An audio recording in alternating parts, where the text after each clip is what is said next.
네, 쉽게 접하기 힘든 교육 소식 골라서 알려드리는 글로벌 픽 시간입니다. 오늘은 길금희 기자와 함께합니다. 어서 오시죠.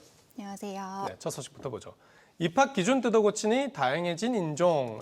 요새 좀 자주 봤던 기사인 것 같은데 이번에는 어떤 지역에서 신입생들이 다양해졌습니까? 네, 바로 미국 보스턴 지역인데요. 이 코로나19 사태가 장기화되면서 미국 보스턴에서는 입학 시험조차 이 집단 감염률을 높일 수 있다는 이유로 한시적으로 입학 시험을 중단한 바 있었는데요.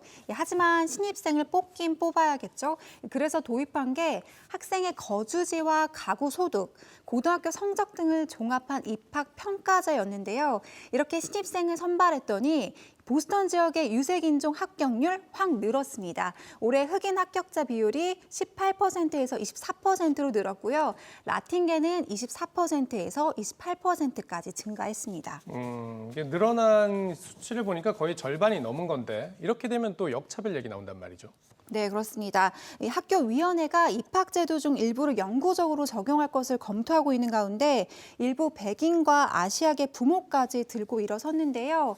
이들은 입학 기준 개정이 오히려 역차별이라면서 소송을 내기도 했다고 합니다. 하지만 법원은 학교 손을 들어줬는데요. 우편 주소에 따른 입학 전형이 합헌이라는 판결을 냈습니다. 네, 알겠습니다. 다음 소식도 한번 보죠. 자, 무조건 후하게 영국 성적 인플레이션 홍역. 자, 성적이 부풀려지는 문제 몇 년 전에도 있었던 얘기인 것 같은데 이번에는 어떻습니까?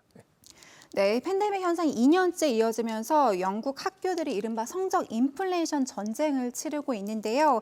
가디언은 지난 9일 보도에서 지난해 코로나19로 영국 내 대다수 학교들이 집단 휴교에 들어간 가운데 이 시험 성적에서 최고 등급을 받은 학생이 오히려 13%나 증가했다고 보도를 했습니다.